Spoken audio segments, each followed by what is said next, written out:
Akwụkwọ mbụ nke Samuel isi nkiri na asaa. Ma ndị Filistia chịkọtara ọmụma ụlọikwu ha ibu agha wee chịkọta ha na Soko nke Juda ha wee maa ụlọikwu ha n'etiti Soko na Azeka na Efes Dammim. Sọl na ndị ikom Izrel wee chịkọta onwe ha maa ụlọikwu ha na ndagwurugwu Ela wee doo agha n'usoro izute ndị Filistia. Ndị Filistia wee na-eguzo n'ugwu otu akụkụ, Izrel na-eguzokwa n'ugwu n'akụkụ nke ọzọ. Ndagwurugwu wee dị n'etiti ha. Onye mpụta ọbụ agha wee si n'ọmụma ụlọikwu ndị Filistia pụta. Aha ya bụ Golaịat sitere na Gat. Ogologo ya dị kubit 6 na otu ntụaka. Ọkpọ agha ọla dịkwa n'isi. Ọ bụkwa uwe agha e mere dịka akpịrịkpa azụ ka e yikwasịrị ya. Ọtụtụ uwe agha dị nnu shekel ọla 12 na ọgụ 10. Ihe ọla eji kpuchie ụkwụ dịkwa n'ụkwụ ya abụọ. Mkpumkpu ube ọla dịkwa n'etiti ubu ya abụọ. Osisi ube ya dịkwa ka oke okporo dị arọ nke ọkpa akwa ji akpa akwa. Isi ube ya dị nnu shekel igwe na ọgụ 10. Onye na-ebu ọta ya na-eje n'ihu ya. O wee guzo kpọọ usoro agha niile nke Izrel oku sị ha, n'ihi gịnị ka unu pụtaworo ido agha unu n'usoro? Mụ onwe m abụghị m onye Filistia, ma unu onwe unu abụghị ndị ohu Sọl onwe. Họpụtanụ onwe unu otu nwoke ka ọ rịdakwute m. Ọ bụrụ na ọ pụrụ ịlụso m ọgụ wee tigbuo m, anyị ga-abụrụkwa unu ndị ohu. Ma ọ bụrụ na mụ onwe m pụrụ itigbu ya wee tigbuo ya, unu ga-abụkwara anyị ndị ohu wee fee anyị ofufe. Onye Filistia ahụ wee sị, mụ onwe m atawo usoro agha niile nke Izrel ụta taa. Nyenụ m otu nwoke ka anyị wee lụrịta ọgụ. Sọl na Izrel niile wee nụ okwu niile ndị a nke onye Filistia. Ha wee tụọ ụjọ, tụọ egwu nke ukwuu. Ma Devid bụ nwa onye Efrata ahụ nke Betlehem Juda, ka aha ya bụ Jese. O nwekwara ụmụ ndị ikom 8. Nwoke ahụ aghọwakwa agadi n'etiti ndị ikom n'ụbọchị Sọl. Ụmụ ndị ikom 3 nke Jese ndị bụ okenye wee jee soro Sọl ibu agha. Aha ụmụ ya ndị ikom 3 ndị jere agha bụ Eliab ọkpara ya, na Aminadab nke so ya, na Shama bụ nke 3. Ma Devid onwe ya bụ ọdụdụ nwa. 3 ahụ bụ okenye wee jee so Sọl n'azụ. Ma Devid jekwuru Sọl, na-esikwa n'ebe Sọl nọ laghachi ịzụ igwe ewu na atụrụ nna ya na Betlehem. Onye Filistia ahụ na-abịarukwa nso n'isi ụtụtụ na n'anyasị wee guzo onwe ya oge abalị abụọ. Jese wee sị Devid nwa ya, biko wegara ụmụnne gị otu efa nke ọka nke a ṅara n'ọkụ na ogbe achịcha 10 ndị a. Buru ha agba ọsọ jee n'ọmụma ụlọikwu jekwuru ụmụnne gị. Gakwuru n'isi ụsụ nnụ ndị ikom na ọgụ 5 nke ha chiizi 10 ndị a. Lekọtakwa ụmụnne gị ma ha nọ n'udo, narakwa ihe mbe ha. Ma Sọl na ndị ikom niile nke Izrel nọ na ndagwurugwu Ela na-ebuso ndị Filistia agha. Devid wee bilie n'isi ụtụtụ, hapụ igwe ewu na atụrụ ahụ n'aka onye na-edebe atụrụ. O wee buru jee dịka Jese nyere ya iwu. O wee bịaruo ebe a na-edebe ụgbọala. Mgbe ụsụ ndị agha ndị na-apụkwuru usoro agha n'etiti mkpu na agha Izrel na ndị Filistia wee doo onwe ha n'usoro agha izute usoro agha. Devid wee zite ihe niile o bu hapụ n'aka onye na-edebe ihe. O wee gbaba n'usoro agha bịa jụọ ụmụnne ya ajụjụ banyere udo ha. Ma mgbe ya na ha na-ekwu okwu, lee, onye mpụta ọgbọ agha ahụ na-esi n'usoro agha ndị Filistia rigota, bụ onye Filistia ahụ Golaịat bụ aha ya, sitere na Gat. O wee kwuo dịka okwu ndị a si dị. Devid wee nụ ha. Ndị ikom niile nke Izrel mgbe ha hụrụ nwoke ahụ, ha wee gbapụ n'ihu ya, tụọ egwu nke ukwuu. Ndị ikom Izrel wee sị, unu ahụwo nwoke a nke na-arịgota? N'ihi na ọ bụ ịta Izrel ata ka ọ na-arịgota. Ọ ga-erikwa na nwoke nke na-etigbu ya eze ga-ewere aka ukwu mee ka ọ bụrụ ọgaranya. Ọ ga-enyekwa ya nwa ya nwaanyị, mee ka ụlọ nna ya nwere onwe ya n'Izrel.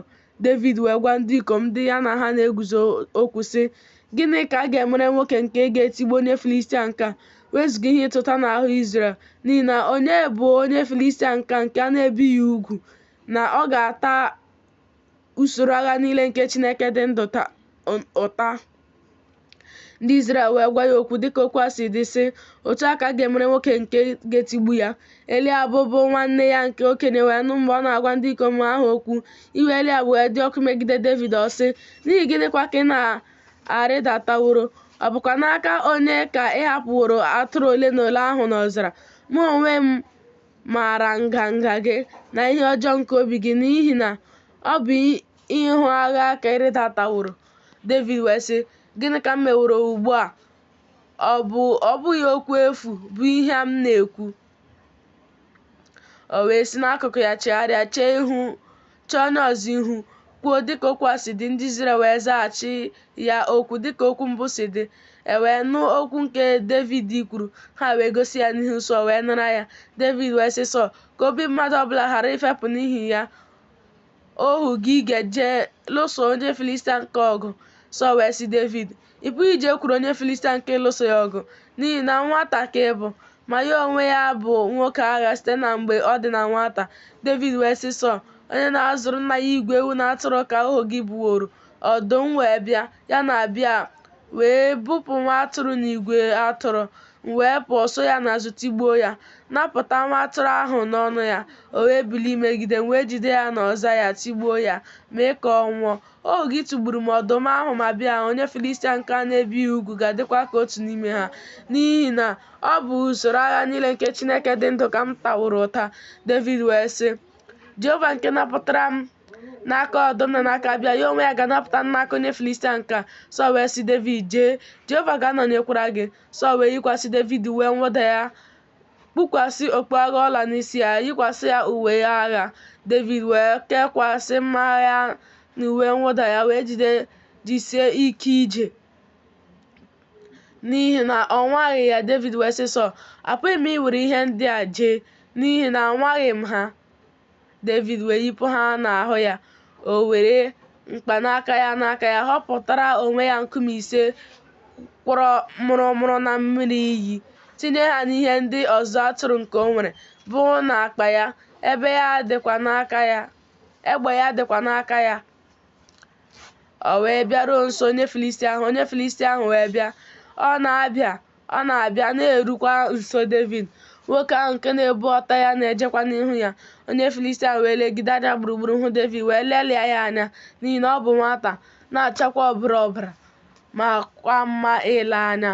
Onye Filistia ahụ wee sị Devid, ọ bụ nkịta ka m bụ na gị onwe gị na-ewere mkpanaka bịakwute m? Onye Filistia ahụ wee were chi ya niile kọchaa Devid. Onye Filistia ahụ wee sị Devid, bịakwute m ka m werekwa anụ ahụ gị nye anụ ufe nke eluigwe na anụmanụ nke ọhịa. Devid wee sị onye Filistia ahụ, gị onwe gị na-ewere mma agha, werekwa mkpumkpu ube bịakwute m, ma mụ onwe m na-ewere aha Jehova nke usuu niile nke ndị agha bịakwute gị, bụ Chineke nke usoro agha niile nke Izrel, onye taworo ụta. Ụbọchị taa ka Jehova ga-emechibido gị n'aka m. M ga-etigbukwa gị, wezụga isi gị n'ahụ gị. M ga-ewerekwa ozu ndị ọmụma ụlọikwu ndị Filistia nye anụ ufe nke eluigwe, nyekwa anụ ọhịa nke ụwa taa, ka ụwa niile wee mara na Chineke dịrị Izrel ya, na ka mkpokọta nka niile wee mara na ọ bụghị mma agha na ube ka Jehova ji azọpụta, n'ihi na Jehova nwa agha nke a, ọ ga-enyekwa unu n'aka anyị. O ruo mgbe onye Filistia ahụ biliri bịaruo nso izute Devid, na Devid mere ngwa gbaa ọsọ ijekwuru usoro agha izute onye Filistia ahụ. Devid wee setị aka ya, tinye n'akpa ya, wepụta otu nkume n'ime ya, ma ya mata onye Filistia ahụ n'egedege ihu ya. Nkume ahụ wee bamie n'egedege ihu ya, o wee dakpuo ihu ya n'ala. Devid wee were egbe werekwa nkume kwa onye Filistia n'ike. O wee tigbuo onye Filistia ahụ, mee ka ọnwụnwa mma agha adịghị n'aka Devid. Devid wee gbaa ọsọ guzo n'elu onye Filistia ahụ, were mma agha ya mịpụta ya n'ọbọ ya, mee ka ọ nwụọ. O were ya bupụ isi ya. Ndị Filistia wee hụ na dike ha nwụọ, ha gbalaga. Ndị ikom Izrel na Juda wee bilie tie mkpu chọọ ndị Filistia ruo ebe ị na-aba Gai, rukwa n'ụzọ ama Ekrọn. Ndị Filistia ndị e merụrụ ahụ wee daa n'ụzọ Shaaraim, wee ruo Gat, rukwa Ekrọn. Ụmụ Izrel wee site ịchụsi ndị Filistia ike lọta. Ha wee kwakọrọ ọma ụlọikwu niile ha. Devid wee buru isi onye Filistia ahụ, bubata ya na Jerusalem, ma ọ tọgbọrọ ihe agha ya n'ụlọikwu ya. Ma mgbe Sọl hụrụ Devid ka ọ na-apụ izute onye Filistia ahụ, ọ sịrị Abna, bụ onyeisi ụsụ ndị agha ya, Abna, nwa onye ka nwoke nke a bụ? Abna wee sị, mkpụrụ obi gị na-adị ndụ eze, amaghị m. Eze wee sị, gị onwe gị jụta onye nwakorobịa ahụ bụ nwa ya. Ma mgbe Devid si na ntigbu onye Filistia ahụ lọta, Abna kuru ya mee ka ọ bata n'ihu Sọl. Isi onye Filistia ahụ dịkwa n'aka ya. Sọl wee sị ya, "Nwa onye ka ị bụ, gị nwa okorobịa?" Devid wee sị, "Nwa ohu gị bụ Jesi bụ onye Betlehem ka m bụ."